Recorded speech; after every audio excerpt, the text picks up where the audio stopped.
Islam means obedience to God.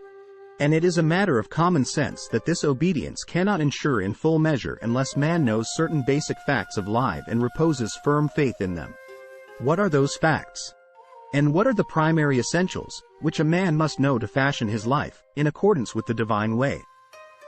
This we propose to discuss in the present chapter. First of all, one should have unshakable belief in the existence of God, for unless a man has a firm and unalloyed faith in God's existence, how can he render obedience to him? Then one must know the attributes of God. It is the knowledge of the attributes of God, which enables man to cultivate in him the nobles of human qualities and to fashion his life in virtue and godliness. If a man does not know that there is one and only one God who is the Creator, the Ruler, and the Sustainer of the universe, and there is none else to share with him even a shred of the divine power and authority, he may fall a prey to false gods and offer his homage to them, solicit their favor. But if he knows the divine attribute of Tawhid, oneness of God, there is not the least possibility of his falling a prey to this illusion. Similarly, if a man knows that God is omnipresent and omniscient and he sees, hears, and knows everything that we do in public or in private, nay, even our unexpressed thoughts, then how can he afford to be indulgent and disobedient to God? He will feel that he is under eternal vigil and will, therefore, behave in the most appropriate way. But he who is not aware of these attributes of God may be misled, because of his ignorance, into God's disobedience.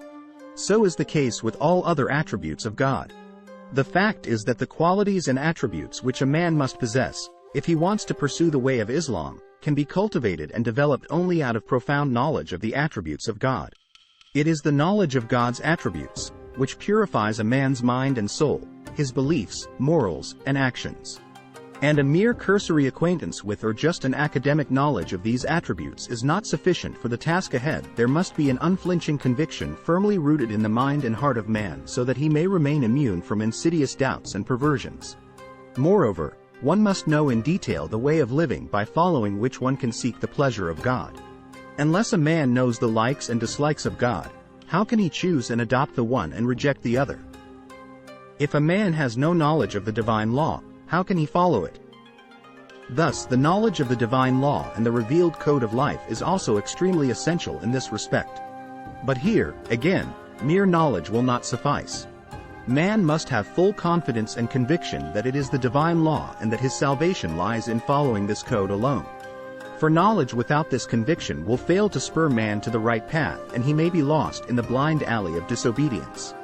Finally, one must also know the consequence of belief and obedience and those of disbelief and disobedience.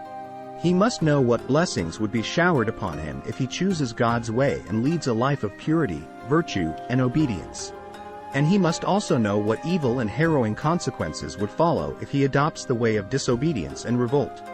Thus, the knowledge of life after death is absolutely essential for this purpose. Man must have an unwavering belief in the fact that death does not mean the end of life, that there will be resurrection and he will be brought to the highest court of justice, to be presided over by God himself, that on the day of judgment complete justice will prevail, and that good deeds will be rewarded and misdeeds punished.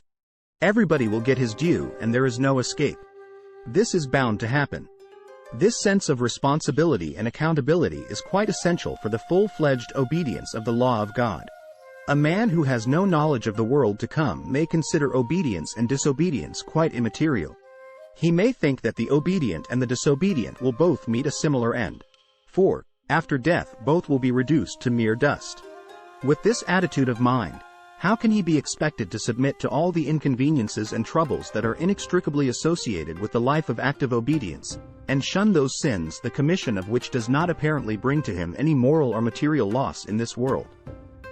With this mental attitude, a man cannot acknowledge and submit to God's law. Nor can a man, who lacks firm belief in the life hereafter and in the divine court of judgment, remain firm and steadfast in the turbulent waters of life with its attraction or sin, crime and evil. For doubt and hesitancy rob a man of his will to action. You can remain firm in your behavior only if you are firm in your beliefs. If you carry a wavering mind, you cannot remain firm and steadfast.